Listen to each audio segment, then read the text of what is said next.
Source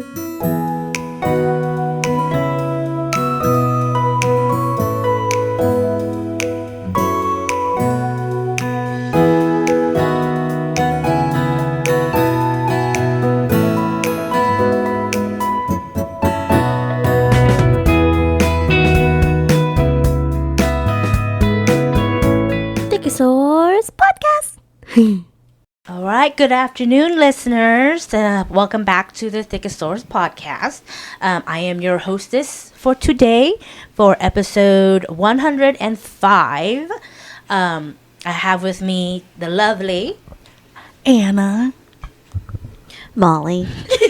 Sorry, I was reading. And Melissa. I was reading my brace. I'm just copying Anna's vibes. Yeah. I couldn't even. I go follow through. I was like cringing already halfway, and I'm like, I gotta commit to the bit. I gotta commit to it.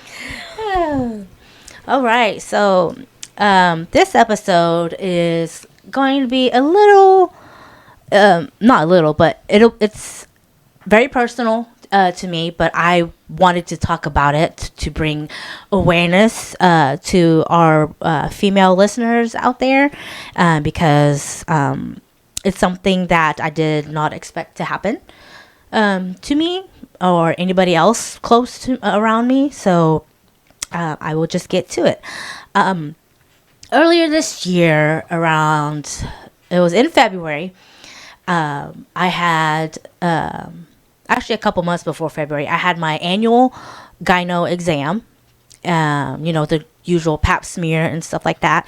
And my doctor called me and told me that they had found some abnormal looking cells in my pap smear. So I had to go in and get a more thorough exam. It's called a colposcopy.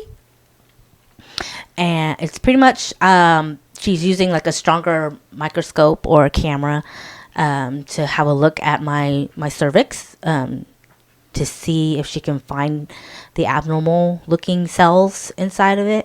And turns out she did find something. And also during that colposcopy, they basically take a piece of your cervix, the part that's affected, and they send that off to the lab to have them, look at it closely and help diagnose what it is that she found. And so I was diagnosed with severe, I forgot what she called it, but basically it was just very severe abnormal cells. And the way she described it, it was basically on the line to being cancer, pretty much. So it was precancerous tissue that they found on my cervix. So not quite cancer, but like 99% going to just jump over the little line of being cancer is what she said. So it was hard to hear. It was very surreal, kind of like in the movies where the doctors continue talking, but all you hear is just wah wah wah wah type of thing. I wouldn't say that I was like 100% surprised, because we do have family history, at least one that we know of that did have some uterine or cervical cancer going on. We just didn't expect it to be me or any of us this soon. So getting the news was it was shocking. I was kind of I guess you could say I was numb in a way, because it's like hearing the word cancer, and it's very much like the movie. It's kind of like, cancer? Me? Like, no way. There's no way.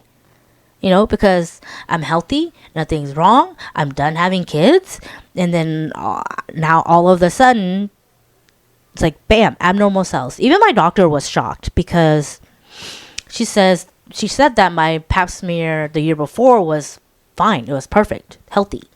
And then all of a sudden, within a year, it was like bam, abnormal cervical cells is what they found. And she was all like, yeah, normally we would see it gradually come through, but yours was just kind of like quick.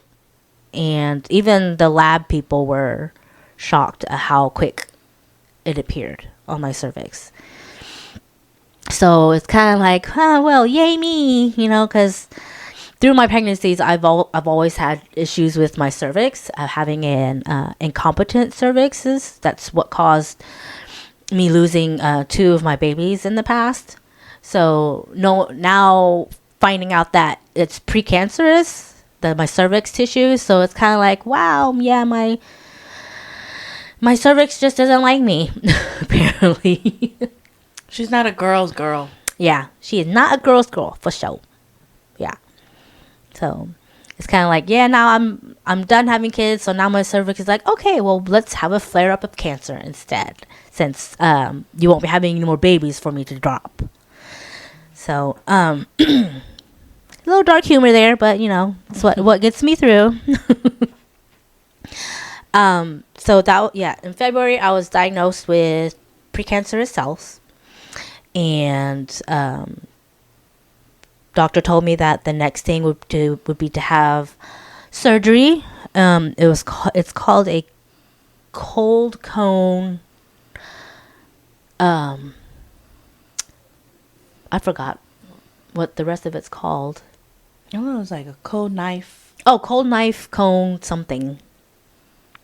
I'm sure it'll come back to my memories here later on, but yeah, it's a surgery, and it entails basically using a cold knife, and they go in there and they pretty much cut off the area that has the infected tissue, and then they'll send that chunk off and check it to make sure that they cut out all of it, if not more tissue, to keep it from spreading. So I had a surgery day. It was outpatient. I was out later in the evening or afternoon after having it done. So it was kind of painless because, recovery wise, it wasn't too bad. I just had some some ugly discharge for a couple weeks. I wasn't allowed to yeah. Yeah, so, and I wasn't allowed to drive for a couple of days, but again, recovery was fairly easy, and it was quite an experience because it's not my first time being in the operating room, but it was my first time being put under anesthesia, like knocking me out, gone. So, it wasn't bad. I wasn't nervous or scared or anything like that. It was, cause again, I was comfortable with the OR room. Wasn't my first time. It was just different because again, they put me out and it literally just felt like I took a nap. And then like maybe 5 minutes later, or at least it felt to me, 5 minutes later, they were trying to wake me up in the recovery room. They were like, Michelle, time to wake up. And I'm just kind of like, huh? The best nap that you ever took? Yes. That was probably the best nap because it's uninterrupted. I didn't have to get up like in the middle of the night or anything like that, So it was like straight good sleep during the whole thing. So,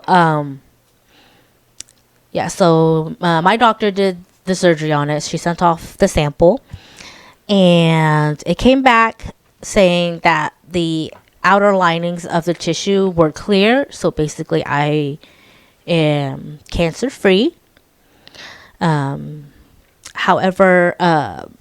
not a bad however, but my doctor recommends that even though we got all of it, there's still that small percentage of, microscopically, it can still reappear and spread. So she wants me to eliminate all possible chances of it coming back by getting a hysterectomy done. And I know for a lot of women, it would probably be like a no, because it's just the fact that it's a part of your body and it's weird having to have it taken out, especially when there's nothing wrong with it at the moment. But me being me, and at the age that I'm at, which is 37, 38-ish, right there, I am done having kids. Even if I wanted more kids, I would still decide to do the hysterectomy, because who knows what more damage having more kids will do to my cervix, because my cervix is already weak on its own. So if I were to get pregnant and have more kids, I would still have to get a cerclage done, which is putting a stitch in my cervix to help keep it closed. So all that trauma to that cervix, it's just, you never know what could happen, since that part of my body doesn't seem to like me. So I have decided to go ahead and get that hysterectomy. I don't know when yet. But like I said, I'm done having kids. I don't want any more kids. My 3 boys are perfect and more than enough for me. And this is when I remind you, ladies, that you should always get checked. Every year you should go get checked by your gynecologist, because you just never know. Even if you don't think that cancer runs in your family, it could be just because they haven't found it in anybody.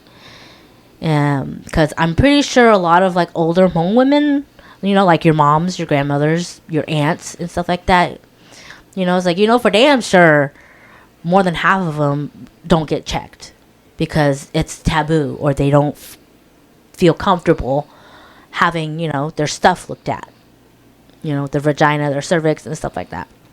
But pap smears are very, very important, as you can see in my condition, in my situation. It turned out to be precancerous. So I encourage you ladies, as soon as you start your period, you need to set up an appointment with a gynecologist and keep an eye on your health in that perspective, because you just never know.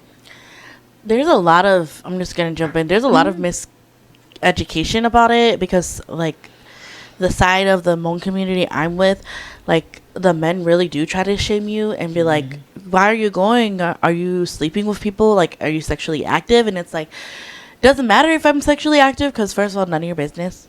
Yeah. And second of all, it literally can be life or death. So please go check it. Like, I hope that you have a trusted female relative, or if you're lucky, your mom that takes you to go. Because I know that can be rare too. Oh yeah, because none of us 3 here ever went to the gyno or had that talk with our mom, because it's just something that is not talked about within the Hmong community. It's just uncomfortable, and it was just expected. Yeah, like I said, I remember a lot of shame, but luckily my mom, like, she normalized it for me, where like she would take me along to those gynecologist appointments. Obviously I don't look Right. I don't want to see the area where I came from, but she would. No, I didn't want to look. At that time she had 5 kids, and I was like, I don't want to look. It's like violating her privacy at that point. But anyway, she would bring me along, so like I knew what would happen, because I would see, like, she would lay on the table, and I would see them do the breast examination. I would see them use the speculum and bring out the what is it, like the Q-tip Yep. deal. And I'm like, oh, The toothbrush. the toothbrush. The toothbrush. The toothbrush. I would see all of that, you know? So I'm like, oh, it's just normal. So my mom just kept bringing me, so I was used to that. Yeah. Yeah, we weren't used to that. I've never gone to the gynecologist until I was first pregnant with Liam. Wow. That was my first appointment ever with the gynecologist. Was that a culture shock to you? Yes.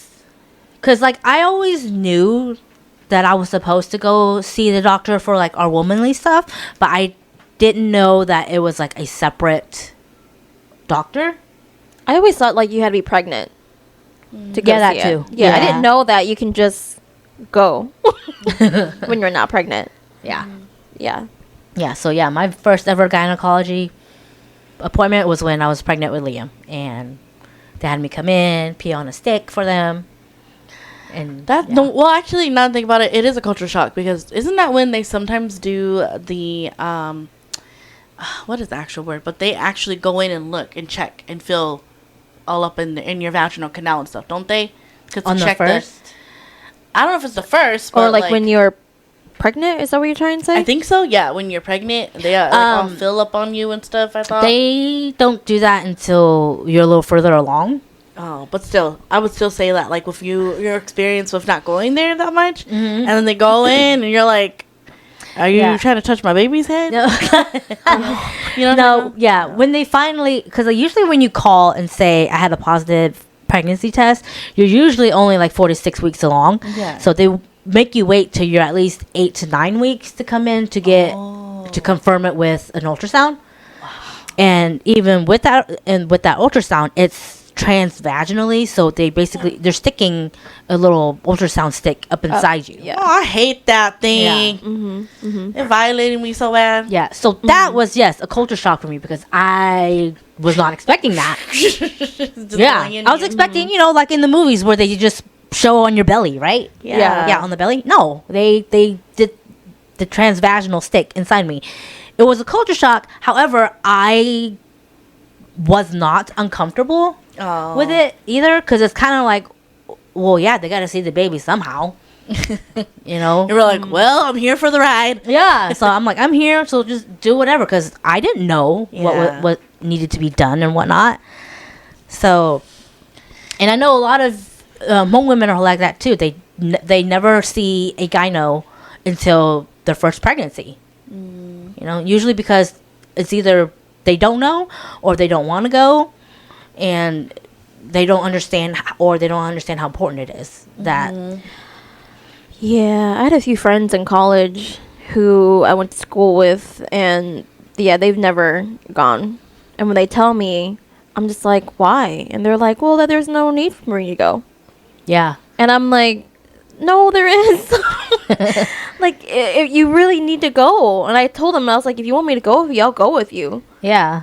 But it's really important that you go. Like, especially if you're sexually active. Mm-hmm. Because that can change everything. Because I don't know about y'all, but when I started to be sexually active, my periods changed. Mm-hmm. And I didn't know that was a thing until it happened. And then I had to go to the OBGYN, gyno people. Mm-hmm. And that's when they were like, yeah, since you are sexually active, your period can change, your flow can change, everything can change. Mm-hmm. Kind of thing. And so... yeah, it's important, y'all. It really, When did you first go? Did mom go with you? No. Or you went by yourself? I went by myself. Okay. I asked mom who her gyno was, Mm. and she asked me, why do I need to go? And I was like, well, I think it's time for me to go because I've never gone before. Yeah. And so I went on my own. Yeah. Was that a lie, though, or you wanted to go? Like, were you I worried don't know because if your that periods was, were... yeah, I think it was to the point to where my periods are really, really bad. Remember, I don't know if you guys remember the past episodes, but it was really bad to where, I wouldn't pass out, but like, it would get to the point to where I need to sleep. I need to sleep this off because it's hurting really, really bad. I feel like Yeah. I was very nauseous. I felt like I needed to throw up Mm-hmm. and all that stuff. And so it was never like that until, again, I was sexually active. Yeah. Yeah. And that's when I was like, you know what? I need to go get this checked out because I don't know if this is normal Yeah. kind of thing. And so I went to go get it checked out, and she was like, yeah, you could, since you are sexually active, it could be because of that, because that's that can happen. Yeah, I heard that, like, even just men's semen being in, like, near you, or just, like, the act of the sexual intimacy can change up all your hormones and make your periods, your Yeah. body react Change your differently. pH and stuff Literally. like Yeah. that. Mhm. Yeah. It can tilt everything in there. Yeah, you know, and so yeah, it just really, really hurt. And so I had to go, and then she put me on birth control, and that's when my mom kind of like freaked out, and she was all like, why are you on birth control? And I'm like, because my gyno told me to be on birth control. And then I also developed cysts. Yep. Yeah, That's so I us. developed cysts a lot, and so they're like, oh, don't worry about it, your birth control should be able to take care of the cyst when you're taking birth control. Yep. Yep. Kind of thing. And so that's why I was on birth control for the longest time. Yep. That's me. Yeah. Well, at least you were able to go by yourself like before you were pregnant. Yeah. Yeah. And like me and a lot of other Hmong women who've never gone until they got pregnant. And usually, what is it? Some nurses are, I don't know, my nurse was a little shocked that it was my first one, but she was very professional about it. But I knew that was kind of like, oh, this is your very first time. I'm like, mm-hmm. She's like, okay. She probably was like, sorry. Yeah. Yeah. But And then like, she would, yeah. lube. Thank God. But for I the still lube. feel like I was I wasn't, like, I feel like I wasn't at the age where I should have been going. Like, I feel like once you're like 16 and you're starting to be sexual active, I think that's when you should, like, start going. Like what Michelle said, once you start having, like, your period and stuff, you should go. But, again, for me, I didn't really go until I was, like, maybe 19, 20. You know that my younger sister, she tried going, and they had told her, they're like, oh, we changed it to where, like, if you're not sexually active, don't come until you're, like 18. 21 or something like weird like that. And I'm like, that's weird because you need to get seen because we have a history of cancer. Yeah. And she was like, I don't know, she just said that. And then I was like, whatever. Because that was a gynecologist that my mom also saw. So she knows the history. So I'm like, I guess they changed some stuff up. I don't know. I don't know. When I went, they said I only went like, what was it?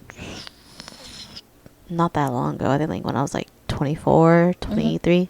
They're like, yeah, this is probably the right age. So you need to start following up with the gyno around this age. It's when you should start being. I mean, earlier you can do it earlier, but by this age you should start be seeing a gyno. I think it's just because they don't think it's a big deal when we're younger. But again, once you're sexually active, you need to go. Well, even if you're sexually Yeah. active or not, you Yeah. can still develop cysts that could turn to cancer Yeah. or have cancerous cells. Like, it doesn't matter if you're sexually active. That's the Yeah. misconception and, like, the lack of education on that topic. Like, literally, sex education is so important, guys. Yeah, is. it really is. It's very, very important because, you can just go in one day, have a normal pap smear, and then 2 weeks later you get a call saying, yeah, we need you to come back in. And it's like, what? Yeah. So, and it's funny because, like, my doctor, she was all like, it's bad when, like, the lab doctor or whatever calls me, like, directly about results. And I was just like, oh. She's like, yeah, it was that close. And I'm like, okay. So she's like, yeah, so we caught it, like, literally just in time. Otherwise, you would have gone down a different path, like having to have, I don't know if I would have had to have, like, a radiation or chemo or not, but we caught it in time to where she could just cut it out. So,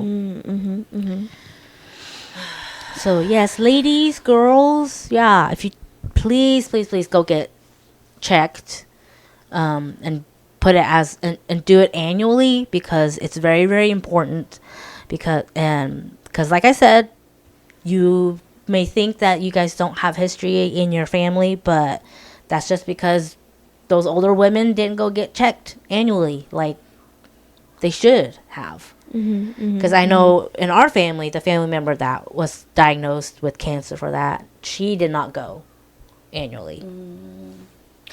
And she had that mindset probably that it wasn't needed, most likely. Yeah, it wasn't needed, and because I know before she was diagnosed with that, she did have a lot of period issues, like menstruation issues. They would either be like I guess kind of like Liz, where they're either like super heavy or bad enough to where she didn't want to get out of bed. And then I think that's when it started to get really painful for her is when she went to the gyno, and she did get put on birth control to kind of help regulate that.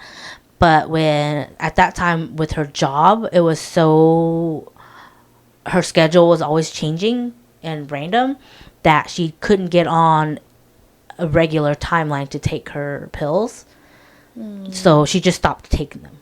Oh my god. Because she wasn't disciplined enough to take it at the same time every day. You know? Yeah. So she just stopped taking it, and she kind of just suffered with whatever that she had. And I remember one time she said she was in so much pain that she passed out in the bathroom, and her dad had to take her to the hospital. Gosh. So It's serious, y'all. Literally life and death, bro. Yeah. Again, it's so new. Like, women's health is so new that, like, we're learning new things every day about women's health. Yeah. Women's health, pregnancy. Yeah. That, like, literally everything from preeclampsia to morning sickness is literally because of the men's health. That's crazy. Yeah. But it makes logical sense. Yeah. It really does. yeah, it's crazy. I remember this one time too. She told me that she was on her period. She was in all the pain, and she passed something. And at first, Like the lining. yeah, I think she it was really, really thick, really clumpy. yes, Yes. I think I don't know if it was just like a really thick clump or if like she passed a deciduous cast. Which is Yeah, it's the lining. okay. Yeah. Yeah, literally the lining, full the full lining. lining still intact, but you passed Oh, that. yeah. If you Google it at your own discretion. Yes. Yes. Don't Okay. blame us. I've had- already seen pictures. I was just know. curious. Yeah, I've had stuff like that. That's when like it hurt a lot for me. Was that? And it was because I was passing that. That's why I'm like, people who wear tampons, I'm like, how is that possible? Yeah, When it's not just blood that's coming out. It's it's chunks. chunks and lining and all that stuff coming out. So your tampon is not going to hold anything. It's just holding the chunk Yeah. There. as hostage Yeah. until you release it. Oh, sorry, keep going. Oh, but yeah, no. So she, yeah, I think that's what she had ended up passing was a deciduous cast. So, poor her, because again, it goes with women's health. It's like you should get checked every year to see how your cells are doing, how your uterus is doing, because that pain that you're feeling, it's probably something, whether it be cysts or cancer, tumors, fibroids, and stuff like that. Because I know plenty of girls who have cysts, who have had fibroids. What is it? I know my sister-in-law, she's had fibroids, and it was both of her pregnancies were hard because of that. There's also something too. I can't remember what it's called. That they can have too. It's not. It's like kind of like fine PCOS, but it's like I forgot what that is. I don't know if you know what I'm talking about. Where like their tissue. Endometriosis? Yeah, endo. Uh-huh. Endo can be bad too. Yes, endo can be very, very And what's painful. scary about that is that stuff can spread through your spine, your heart, like your organs outside of your. Oh, I didn't know that. Yeah, that's why that's side story. One of my like coworkers I used to work with, she had like really bad back pain. She couldn't figure out what and it was to the point where she almost couldn't walk either. Turns out it was because that her endo spread all the way to her back. Wow. Because she thought she was going to have back surgery. Yeah. But then when they went in and they saw, because that's the only way they can technically see if you have endometriosis is to cut you open. It spread everywhere. Dang. Yeah, that's the only way to 100% diagnose you with endo is if they do Open you up. they open you up. Yeah, a laparoscopy, basically. Oh. Laparoscopy, laparotomy, whichever one it is. That's why they say, like, when you have painful periods and stuff like that, it's not normal. Yeah, and that's why I was like, I don't think this is normal because this is not my normal periods I always have, and it changed when I became sexually active. Yeah, now that I think about it, yeah, my Bless you. periods did get heavier after being sexually active. Mm-hmm. Now that I think about it. It was just heavier. It just hurt more. It's just, It does change, I guess, your body. But, for me, I think it's, like, weird. Sometimes after being sexually active, it would activate my period. I would literally start after. So, maybe, because you know how my body doesn't do that already? Yeah. So, it, like, did the reverse. The reset button. Oh, yeah, it hit. Did it hit the G-spot or did the factory reset? Both. It was so gross. But for real, though, because, like, I would, like, after that, then a couple days later, I'll be like, oh, my God, I started my period. It's a miracle. Yeah. Yeah. So, So, yes, I mean, you guys know us. We always advocate for women's health, whether it be mental or physically. But really, physically, I would advocate because never in my life thought I would think that I would be diagnosed with precancer, especially at my age. Yeah, 37? still really young. Yeah, Yeah. that's really young. It reminds me of the song. I forget. I think it's Shania Twain who sings it. And like one of the lines in the song is like, "Cancer sure don't discriminate or care that you're just 38," and stuff like that. And I'm just kind of like, oh my God, I'm that song. Oh. Sound like Goofy. You did. Yeah, you did. I was like, some cartoon shit over here. Like, you know how the Disney little skit cartoons when they're all emotional. Yeah, that's what it looked like. I'm pretty sure the girls felt the same way too. But when you told us that, I was just like, oh my god, what the hell, Eliante, what the Halle Berry. I was like, what the hell? Yeah. Yes. Oh my goodness. Yeah, it's funny because like I was talking to my therapist about this too, and I was telling him that I find it weird how my reactions to it, because I felt like I didn't really have a reaction, like, or any feelings towards it. I was very like apathetic, and it was just kind of like, oh, okay. I wasn't, like, I didn't feel scared. I didn't feel, I guess, like, I don't know, a sore of, like, anxiety or whatever it is that I'm supposed to feel getting news like that. And sometimes, and I told him, like, I sometimes wonder if, like, that's normal. Like, is that normal? Because I, literally through the whole thing, I never... You were emotionless kind of thing. Yeah, Showed I no was emotion. I was emotionless. I never cried about it. I wasn't scared or anything like that. And I'm like, am I psycho?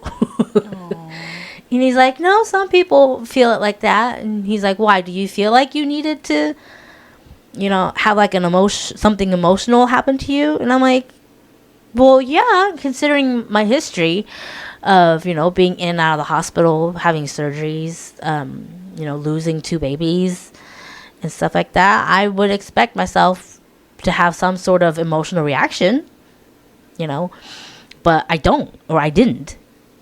So I don't know if I'm just totally like numb to it all, or if it's kind of like or if I'm seriously just kind of like, been there, done that type of thing. You know, or maybe it's because it wasn't like 100% cancer to where I had to go through like chemo or whatever. So therefore it didn't feel real to me. So I don't know, you know, because I don't know of anybody else who has gone through what I've been through again. So it's like, I mean, I do know of one, but you know, but we're not on friendly terms. So it's like, yeah. You know, it's like I didn't cry, I didn't scream, I didn't say I hate the world. Why me? You know, because it's kind of, I don't know if that's normal. You know, I mean, it could be just like you kind of knew like this was not in your hands. This issue, like there was nothing you could have prevented it. It just happened, you know. yeah, And so you kind of just accepted, like, you know, there was nothing really that I could have really done to prevent what happened, kind of thing. So there's really no negativity kind of to be upset about, you know? yeah. I mean, that makes sense because I wasn't surprised or shocked either when I got the news. Yeah. And I think it's, excuse me, I think it's because I've had so much happen down there Mm-hmm. to where nothing surprised me anymore. Yeah. Because, like, even for me, like, just out of different contexts, where, like, where I lost my previous job, it wasn't, like, I wasn't, like, upset or, like, sad about it, you know? Mm-hmm. Like most people were. I kind of just, like, oh, okay, you know, it wasn't my fault, and I had nothing to do with it, kind of thing. But then again, for me, I don't tend to lean on the negativity for too long. Mm-hmm. I don't know if it's just because it's just me, but I don't know. Why are you looking at me like that? Whoa. Sorry.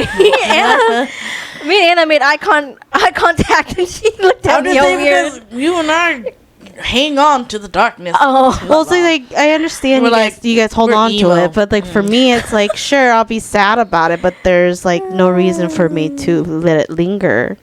Yeah. You know. Oh, But that's me though. That's Yeah. me personally. that's being God's favorite again.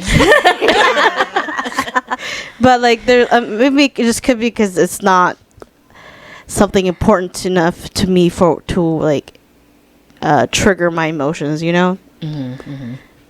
But I don't know. But just saying because I just thought that could have been it too. Yeah. Where it wasn't. That could be it. Like I said, you know, I've had so much Yeah. happen down there to where whatever happens or becomes down there, it's not surprising Mm-hmm. anymore. And I think it's also because it doesn't affect me like having babies wise because I'm done, Yeah. you know. So I don't know if my reaction would be different if we weren't done having kids, like if I would be more devastated, I guess you could say. Because that would make sense for your other person Yeah. because she wanted kids Yeah. and that happened. That's why she reacted the way she reacted. Yeah. So, yeah, I don't know. I was just very apathetic about it. I didn't have any real emotions. I wasn't angry. I wasn't sad. You know? Do you guys? Sorry, I'm just thinking. Like, do you guys say it because you guys? I'm just saying theoretically. Maybe you guys don't know how to feel it. feel about it? What do you Just mean feel? don't know how to feel. Does that make sense? I was gonna ask. Yeah. I was going to say, do you feel that way because it's kind of like one thing after another? It's kind of like what's next? Like it's not gonna surprise me. Like a little Yeah. bit jaded, kind of like. Yeah. Yeah. Yeah, it does feel like that. I did feel like that because it's kind of like You betrayed me, bitch. because it's. I think it's because when the year first started, you know, me and Chow were thinking like, yeah, 2025 is our year. We'll be whatever because he had started. He had a new job then. He upped his prices for DJing, so we're like, yeah, we're gonna roll in the money, whatever. And then all of a sudden, you have cancer or pre-cancer stuff, and then we're going through that, and then all of a sudden, Chow had his little eye infection thing happen, and we thought that would have been serious enough to have surgery to fix it. So the beginning of this year was very, very traumatic. I almost forgot about that. I was gonna be like what we said last episode. Cut the show. Cut the show. We're done with 2025. Yeah, so Ref, take me out. Yes. Take me out. So a lot of things were happening, and it was just kind of like I went off this ride type of thing, because it's kind of it's like, God, I won't have to have surgery. He may have to have surgery. He could lose his eye I'm sorry. / eyesight. I just thought of something that was so inappropriate. I was like, you're going to have a pirate. Sorry, that was my intrusive thoughts. Was that within the span of 2 months? That was in the span of 2 months. Oh, wow. Yeah, you see, that's what I'm saying. That's why I'm like, because I know for me, the reason why I'm saying is because for me, I don't do that. For me, when something happens to me, I shut down. And I think that I'm feeling it, but I'm not. Until one day at 2 a.m. in the morning, I hug myself and I'm bawling for no reason. Because you're finally processing. That's true. And so that's why I'm like, are you guys actually feeling your feeling, or you're just like... They're disassociating. Yes, you're disassociating, because I do that all the time. And I just push it down until finally something... Triggers it? Yeah, miniature happens, and all of a sudden I'm bawling at 4 o'clock in the morning, calling Anna, panicking, and having anxiety. It's okay. Yeah. There. I don't know. I know Chow has already had his crash out for the year, for this year. So poor guy, man. yeah, he's already had his crash out. He probably has multiple mini ones. Who knows? But Yeah. Valid. But me, I haven't had a crash out. I don't know if it's dissociating, because it's like, I know what happened. I know it happened to me. Right, but are you allowing yourself to crash out? I don't know. That's the See, thing. that's what I'm saying, because I feel like you're so caught up in being like the eldest daughter. You have to hold mom. it together. You're the glue. So Yeah, you so I don't think you're allowing yourself to just crash out and be like, fuck this. I'm done. And we're not talking about like when you're like just, like you're fed up with the day, but it's kind of more of like when you kind of really process everything. But I don't know. I think Melissa does bring up a good point. Yeah, because that's me. Because I know I do that. When something bad happens to me, I just carry on. And then 2, 3 o'clock in the morning, I'm crying for no dang reason.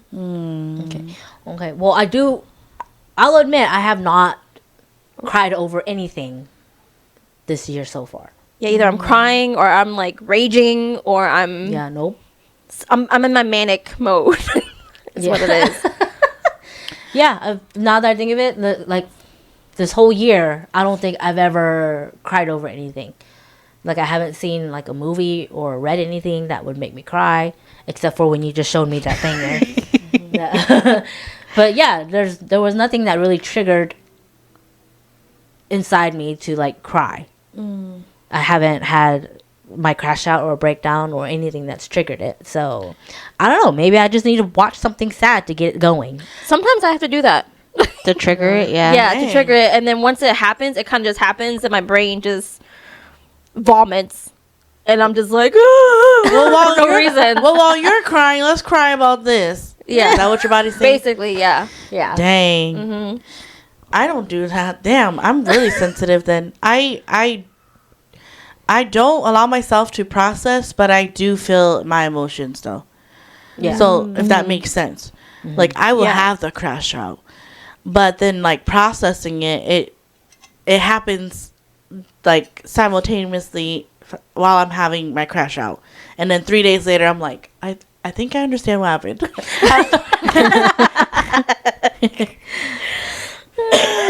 I mean, yeah, that could be it too, being the oldest and being a mom, just trying to hold it together for everybody. I mean, that's probably it too.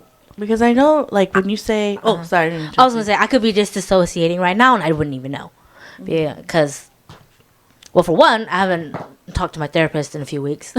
And he usually gives me that space to, like, you know, talk it out and process and connect stuff or whatever.